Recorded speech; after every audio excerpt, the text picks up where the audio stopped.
আরে ভাই আগামী বছর ডিসেম্বর বাইসে থাকবে, যে অবস্থা দেখছে কি হবে সামনে দেখেন যুদ্ধ লেগে যায়।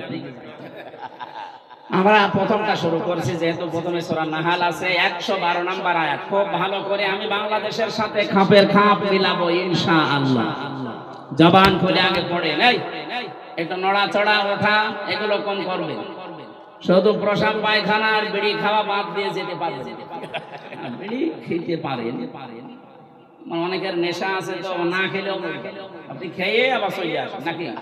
আর আমি আকিস গ্রুপে আছি খতিব হিসাবে, ওদের বিড়ি জানে তো বিক্রি হয়, এই জন্য আমার আবার অ্যাডভার্টাইজ করা লাগবে না, আপনারা খেয়ে আবার চলে আসবেন।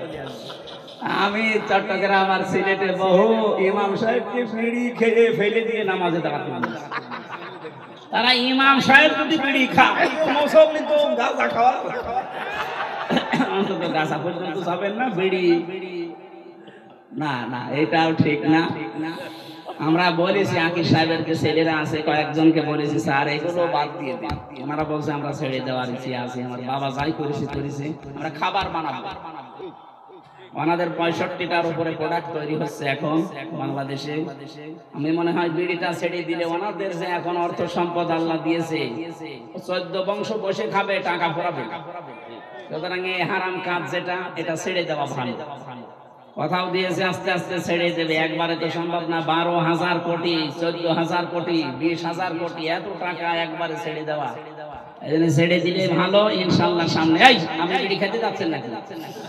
হ্যাঁ নেন আমরা একটু তেলাওয়াত করি, শয়তান আশপাশে থাকলে যেন পালায়।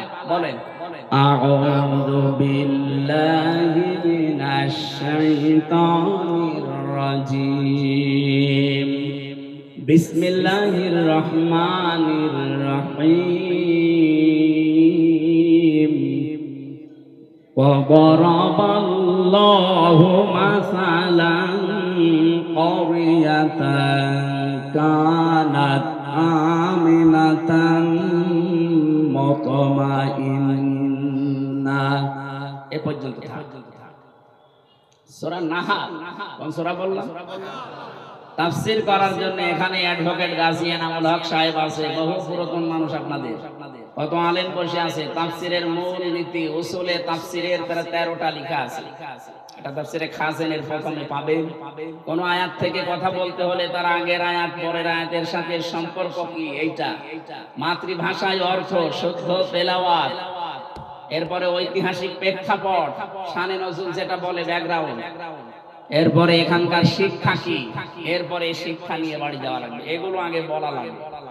আমরা এগুলো আপনারা সবাই জানেন, আমরা একবারে চলে যাচ্ছি, যেহেতু শুদ্ধ তেলাওয়াত আমরা কমপ্লিট করেছি। আল্লাহ পাক এখানে একটা গ্রামের উদাহরণ দিয়েছে। এটা গ্রাম না, মনে করেন এই রহিতা, এই কদলাপাড়া, এই গ্রামের উদাহরণ আল্লাহ দিচ্ছে। যদিও এই গ্রামের না, এটা মক্কা শরীফের। আমরা এই গ্রামটা একটু ধরে তারপরে তাফসীরের সাথে মিলাই। আমি যা বলছি এটা জিলালিল কোরআন থেকে কোট করা। আল্লাহ রাব্বুল আলামিন বলেন আমি একটা গ্রামের উদাহরণ দিলাম। এই গ্রামের উদাহরণ কেন দিয়েছি? কারণ এখানে যারা বসবাস করতো, 1 নম্বরে তারা নিরাপদ, 2 নম্বরে নিশ্চিন্ত। এ পর্যন্ত বাংলা অর্থ ছিল। ঐতিহাসিক প্রেক্ষাপট, শানে নজুল কি, মুফাসসির লিখেছেন তাফসীরে হাক্কানিতে, নবীজি যখন মেরাজে যাচ্ছিলেন দেখলেন কালো কালো কি যেন উপরে উঠতেছে। বিশ্ব নবী যখন প্রথম আসমান পাড়ি দিয়ে 6ষ্ঠ আসমান 7ম আসমানে উঠবেন, তখন দেখলেন কালো কালো কি যেন পিপীলিকার মতো নামতেছে। জিজ্ঞাসা করলেন ইয়া আখি জিবরাইল, হে ভাই জিবরাইল, আমার সফর সঙ্গী আপনি, এই যে কালো কালো কি ওঠে, আরে পিপীলিকার মতো কি এগুলো নামে? ভালো করে শুনবেন, ফেরেশতা জিবরাইল ওই দিন বলেছিল হে রাসূল, দুনিয়াতে যে যেই ধরনের গোনাগুলো করে এগুলো সব আকাশে উঠতেছে, আর এই গোনাগুলো আল্লাহ আযাবার গজব করে যে পিপীলিকার মতো নামাচ্ছে। পৃথিবীতে আমরা যে যেই ধরনের গোনা করব এটা কিন্তু আবার রিটার্ন আসবে। কথা বুঝতেছেন? তাহলে এমন আজকে এমন শিক্ষা নিয়ে যাব যেন অন্তত এগুলো আর না ওঠে, এটা বন্ধ হয়ে যায়। এটা যদি নিচ থেকে বন্ধ হয়ে যায়, উপর থেকে আসাও বন্ধ হয়ে যাবে। কথা বলেন না কেন? আল্লাহ ইচ্ছা করে কিচ্ছু নামাতে চান না। আমরা যা করি এটা ইনপুট দেওয়ার পর এটা আউটপুট আসে। কোরআনে কারিমে ব্যাপারে জানিয়েছেন সূরা রুমের 41 নম্বর আয়াতে, যাহারাল ফাসাদু ফিল বাররি ওয়াল বাহর বিমা কাসাবাত আইদিন নাস ইলা আখিরি আয়াত। আল্লাহ পাক বলেন জলে স্থলে যে বিপদ আপদ মুসিবত গজব গুলো দেখতে পাও একটা আমি দিতে চাই না, এগুলো সব তোমার দুই হাতের কামাই। কেন এগুলো দেই জানো? লিউযিকাহুম বা'দাল্লাযী আমিলু, আমি মজা চাকাতে চাই, স্বাদ আস্বাদন করাতে চাই। তোমরা যে অপরাধ গুলো করো, আমল করো, কাজ করো, এই কাজের কিছু প্রতিদান আমি দুনিয়ায় পাঠাইলাম। আল্লাহুম ইয়ারজিউন, আশা করি তোমরা ফিরে আসবে। কিন্তু আমার আল্লাহর আফসোস, ফিরে তো আসো না, তোমাদের বৃদ্ধি আরো বাড়ে। কথা বলেন না কেন? সূরা শুরা 30 নম্বর আয়াতে আল্লাহ একটু বিস্তারিত ভাবে আয়াতে দিয়েছেন, ওয়ামা সাবাকুম মিন মুসিবাতিন ফাবিমা কাসাবাত আইদিকুম ওয়া ইয়াফু আন কাসীর। জলস্তরে যে বিপদ আপদ মুসিবত গুলো আসে সব কিন্তু তোমাদের হাতের কামাই করা, অধিকাংশই তো আমি আল্লাহ মাফ করে দেই। তাছাড়া যত অপরাধ তোমরা দুনিয়ায় সংগঠিত করো সবগুলো তো উপরে উঠতেছে। এগুলো যদি আমি আল্লাহ গজব আর আযাব নাযিল করি, শ্বাস ফেলার সময় পেতে না।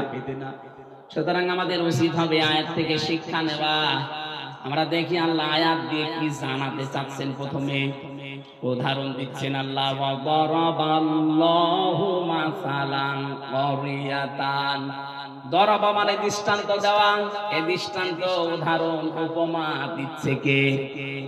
এই দেখেন, ওয়া দারাবাল্লাহু মাসালান ক্বরিয়াতান কানাত আমিনাতান মুতমাইন্না।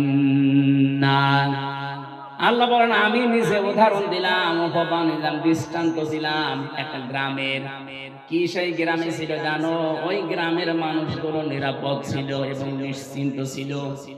তাফসীরে ইবনে কাসিরের ভেতরে ব্যাখ্যায় লিখেছে, এই গ্রাম বলতে আল্লাহ মক্কা শরীফকে বুঝিয়েছেন। ওই জামানা পর্যন্ত মানুষ তামাম দুনিয়ায় এমন কাবার আশপাশ পর্যন্ত কেউ নিরাপদে ছিল না। চুরি ডাকাতি সন্ত্রাসী চিন্তায় মানুষের কোনো গ্যারান্টি ছিল না বেঁচে থাকার আশপাশে। কিন্তু কাবার আশপাশ গুলোতে যারা কাবার চত্বরের ভেতরে আসবে আল্লাহ তাদের নিরাপদ এবং নিশ্চিন্ত করে দিয়েছিলেন।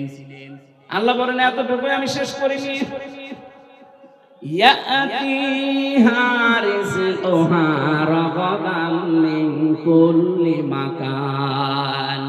বিভিন্ন জায়গা থেকে আমি আল্লাহ তাদের জীবন উপকরণ পাঠিয়েছিলাম। আশপাশে ইয়েমেন ছিল, সিরিয়া ছিল। আজকে সিরিয়া বিজয় হয়নি।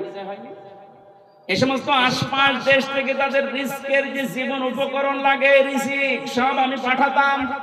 আশপাশের মানুষগুলো যে ইমানদার ছিল তা না, কিন্তু ওই মানুষগুলোর বিবেক ছিল, ওর বিবেকের উপরে আমি আল্লাহ এমন ভাবে আঘাত দিয়েছিলাম, বাধ্য হয়ে তারা এদের জন্য খাবার